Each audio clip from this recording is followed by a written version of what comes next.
नमस्कार दोस्तों, स्वागत है आप सभी का एनसीईआरटी की क्लास 6 जो कि हम लोग अध्याय 4 पर आ गए हैं पॉलिटी सब्जेक्ट में। और आज अध्याय 4 को देखेंगे। इसमें इस अध्याय का नाम है लोकतांत्रिक सरकार के मुख्य तत्व। और इसमें हम लोग आज पढ़ेंगे कि लोकतांत्रिक सरकार के कामों को प्रभावित करने वाली कुछ मुख्य बातें के बारे में पढ़ेंगे। और इनमें लोगों की भागीदारी क्या है, समस्याओं का समाधान क्या है, समानता एवं न्याय पर विचार करेंगे।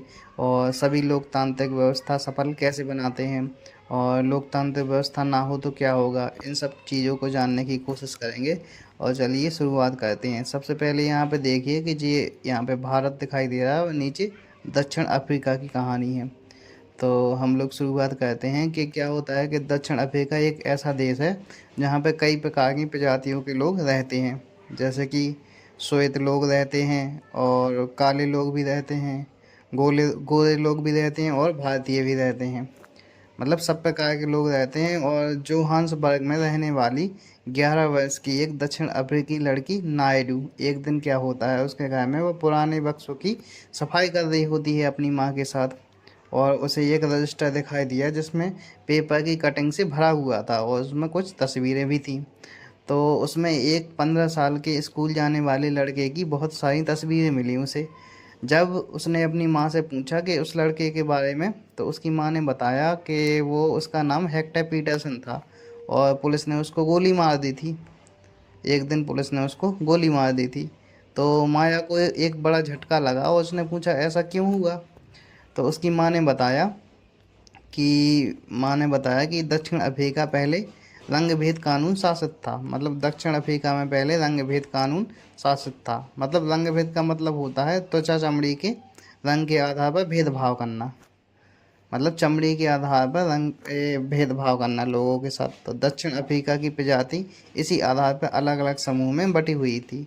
वहाँ के कानून के मुताबिक श्वेत और अश्वेत एवं भारतीय अन्य प्रजातियों को एक दूसरे से संबंध बनाने की इजाज़त नहीं थी। एवं विभिन्न प्रकार की प्रजातियों के लोग ना तो एक दूसरे के आसपास रह सकते थे, और ना ही आम सुविधाओं का इस्तेमाल कर सकते थे। माया को अपने कानों पर विश्वास नहीं हुआ। उसने ऐसा सुना अपनी माँ से, तो अब उसे अपने कानों पे विश्वास नहीं हुआ। और रंग भेद कानून के तहत जिस जिस तरह का जीवन था उसके बारे में बताते हुए माया की आवाज़ में बड़ा गुस्सा था। तो उन्होंने बताया कि श्वेत और अश्वेत लोगों के अस्पताल भी अलग होते थे। और अस्पताल की गाड़ियाँ भी श्वेत लोगों के लिए जो अस्पताल की गाड़ियाँ होती थी वो सभी सामानों से, ज़रूरत के सामानों से सुसज्जित होती थी। जबकि अश्वेत लोगों के लिए जो गाड़ियाँ होती थी उनमें कोई भी सुविधाएं उपलब्ध नहीं होती थी। इसके लिए उन्हें मतलब रेल एवं बसें भी अलग होती थी। मतलब श्वेत लोगों की, जो वहाँ के श्वेत लोग हैं, गोरे लोग, उनके लिए बसें अलग होती थी। और अश्वेत लोगों के लिए भी बसें अलग, यहाँ तक कि बस स्टैंड भी अलग अलग हुआ करते थे। यहाँ तक कि वहाँ श्वेत और अश्वेत लोगों के बस स्टैंड भी अलग अलग हुआ करते थे। अश्वेत लोगों को वोट देने की इजाज़त नहीं थी। वहाँ पर जो अश्वेत मतलब काले लोग थे उन्हें वोट देने की इजाज़त नहीं थी। और देश की सबसे अच्छी ज़मीन जो थी वो श्वेत लोगों के लिए रिजर्व थी, और अश्वेत लोग जो थे वहाँ के, उन्हें सबसे घटिया ज़मीन दी जाती थी खेती के लिए। इससे पता चलता है कि अश्वेत लोग एवं भारतीयों को श्वेत लोगों के बराबर नहीं माना जाता था। मतलब काले गोरे दोनों में वो बराबर नहीं माना जाता था। उसके उनके साथ भेदभाव किया जाता था। दक्षिणी पश्चिमी हिस्से में एक शहर था सोवेटो, जहाँ सिर्फ अश्वेत लोग ही रहते थे। हेक्टर पीटरसन भी वहीं रहता था। अश्वेत लोग अफ्रीकांस भाषा बोलते थे। मतलब जो श्वेत लोग थे वहाँ के गोरे लोग, वो अफ्रीकांस भाषा बोलते थे। और हेक्टर और स्कूल के अन्य विद्यार्थी इस भाषा को, मतलब ये हेक्टर था जो पढ़ता था स्कूल में, और उसके अन्य अन्य भी साथी थे उस स्कूल के विद्यार्थी। तो वहाँ पे मतलब अफ्रीकांस भाषा सीखने के लिए जोर डाला जा रहा था उन लोगों पे। और जब अफ्रीकांस भाषा सीखने के लिए जोर डाला जा रहा था, और वे लोग जो हैं कि अफ्रीकांस भाषा नहीं सीखना चाहते थे, वो वहाँ की अपनी लोकल भाषा जूलू सीखना चाहते थे। तो हेक्टर अपने सहपाठी, अपने मित्रों के साथ मिलकर अफ्रीकांस भाषा सीखने का विरोध कर रहा था। मतलब उसे अफ्रीकांस भाषा नहीं सीखनी थी, वो अपनी लोकल भाषा जूलू सीखना चाहता था। जबकि दक्षिण अफ्रीका में पुलिस ने विरोध करने वाले इन लोगों पर बेरहमी से मारा और उन्हें पर गोलियां भी बरसाईं, जिसमें हेक्टर को एक गोली लग गई और वह 16 जून 1976 की घटना थी और वह मारा गया गोली लगने से। और अफ्रीकान राष्ट्रीय कांग्रेस और उनके जाने माने नेता अफ्रीकान राष्ट्रीय कांग्रेस और उनके जाने माने नेता नेल्सन मंडेला रंगभेद के खिलाफ बहुत लंबे समय तक उन्होंने संघर्ष किया और अंततः 1994 में उन्हें सफलता मिली और दक्षिण अफ्रीका भी एक लोकतांत्रिक देश बन गया। तब से सभी प्रजातियों के लोग बराबर तब से सभी प्रजातियों के लोग को बराबर माना जाने लगा। इसके बाद क्या हुआ कि अब हम लोग समझने की कोशिश करेंगे कि लोकतांत्रिक होने से हमारे लिए क्या मतलब है, मतलब लोकतांत्रिक होने का हमारे लिए क्या मतलब है। उसके लिए हम लोग यहाँ से भागीदारी टॉपिक से स्टार्ट करते हैं। तो यहाँ पे क्या होता है कि नियमित रूप से चुनाव होते हैं।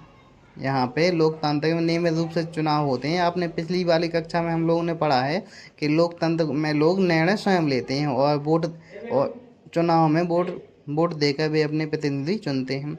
ये प्रतिनिधि ये लोगों को एक तरफ निर्णय लेने देते हैं, मतलब निर्णय लेते हैं और यह मानकर चला जाता है कि प्रतिनिधि निर्णय लेते वक्त अपने लोगों की ज़रूरतों को ध्यान में रखेंगे।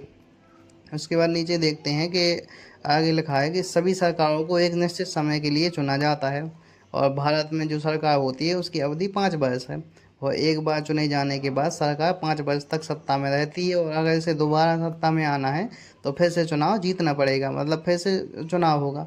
तो सरकार का फिर से सत्ता में रहना तभी संभव है जब लोग उसे बार बार चुने और चुनाव का समय लोगों के लिए वह घड़ी है जब वे लोकतंत्र में अपनी ताकत को महसूस करते हैं। इसी तरह नियमित चुनाव होने से लोगों का सरकार पर नियंत्रण रहता है। इसके बाद आते हैं कि भागीदारी के अन्य तरीके।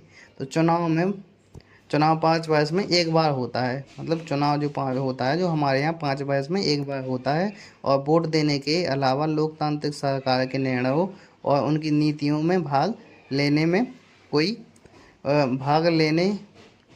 लेने के और भी कई तरीके हैं और लोग सरकार के कार्यों में रुचि लेकर उनकी आलोचना करके भी अपनी सरकार में भागीदारी निभाते हैं।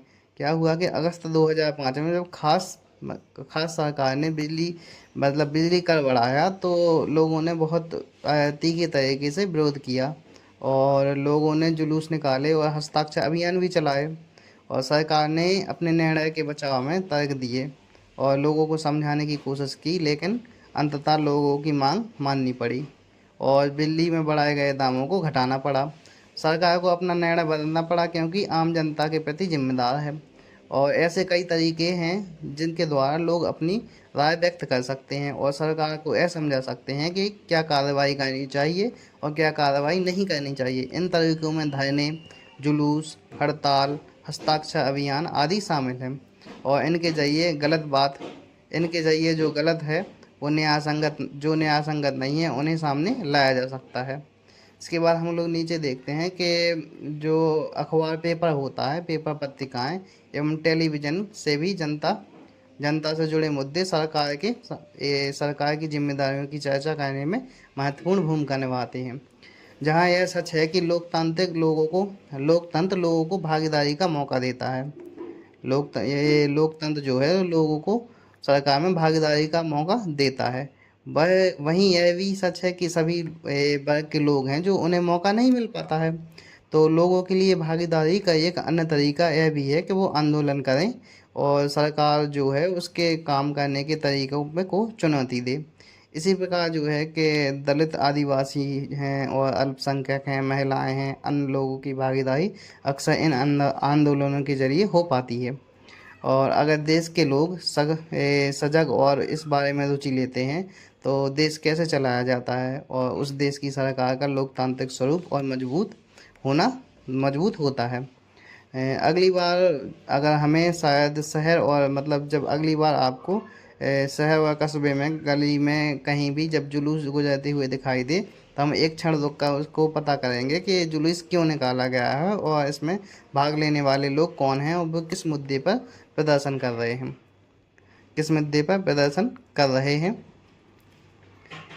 यह समझने में हमें मदद मिलेगी कि हमारी सरकार कैसे काम करती है। विवादों का समाधान तो इसमें क्या है कि आपने माया की कहानी को पढ़ा है, जैसे कि विवादों या समस्याओं के समाधान के लिए कई बार हिंसा का प्रयोग किया जाता है।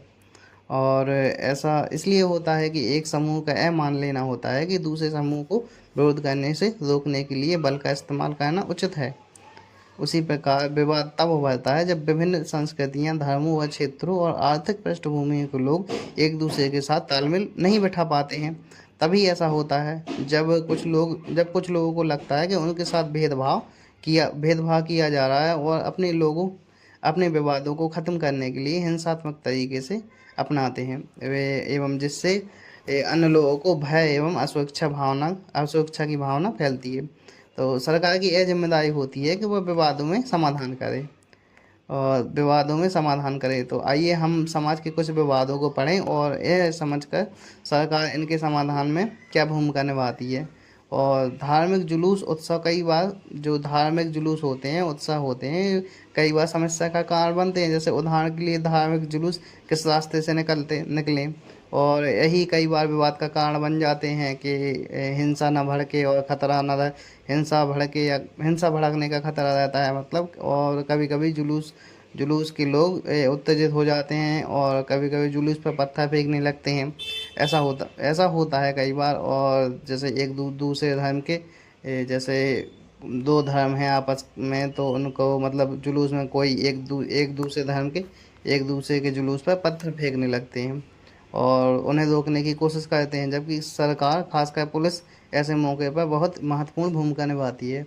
तो पुलिस की जिम्मेदारी यह सुनिश्चित करनी होती है कि आपस में टकराव की स्थिति पैदा ना हो, हिंसा ना भड़के, और एक जगह बैठाकर बात करवाती है ताकि विवाद का समाधान निकल सके। उसी प्रकार हम लोग नीचे देखते हैं कि नदियों पे भी कई बार हमारे यहाँ विवाद होता है कि नदियाँ कई बार विवाद का कारण बन जाती हैं, और कुछ नदियों एक से अधिक राज्यों से होकर बहती हैं। जिससे क्या होता है कि जिन राज्यों से नदी गुजरती है उनके बीच पानी का बंटवारा विवाद का कारण बन जाता है। जैसे उदाहरण के लिए है कि कर्नाटक और तमिलनाडु के बीच कावेरी नदी के पानी को लेकर विवाद चल रहे हैं, और उनमें सुना जाता है कि कर्नाटक के कृष्ण सागर बांध में भरा हुआ पानी कई जिलों में सिंचाई के काम आता है। उसी प्रकार इस पानी में से बेंगलुरु शहर की ज़रूरतें भी पूरी होती हैं। तो तमिलनाडु के मैटूर बांध में भरे हुए इसी नदी के पानी से राज्य में डेल्टा वन की सिंचाई होती है, डेल्टा वन क्षेत्र की। देखिए आप लोग उसकी फ़ोटो देख रहे होंगे कि यहाँ पे जो पिछले 30 सालों से दो राज्यों के बीच विवाद का मुद्दा है, उसके बावजूद भी कावेरी शांत प्रभाव से बह रही है। उसके बाद जो दोनों बांध हैं एक ही नदी पर बने हुए हैं, और कर्नाटक का कृष्ण सागर बांध कावेरी नदी के ऊपरी छोर पर है, जबकि तमिलनाडु का मैटूर बांध दूसरे छोर पर है। और मैटूर बांध पानी से तभी भरा जा सकता है जब कृष्ण राजा सागर बांध से पानी छोड़ा जाए, और दोनों राज्यों में अपने लोगों की ज़रूरत के लिए भरपूर पानी चाहिए, यहाँ जो कि नहीं मिल पाता है। और इसके बाद विवाद उत्पन्न हो जाता है, तब राष्ट्रीय सरकार को कदम उठाने पड़ते हैं ताकि दोनों राज्यों के लिए सही बंटवारा और दोनों राज्यों के लिए सही बंटवारा हो पाए।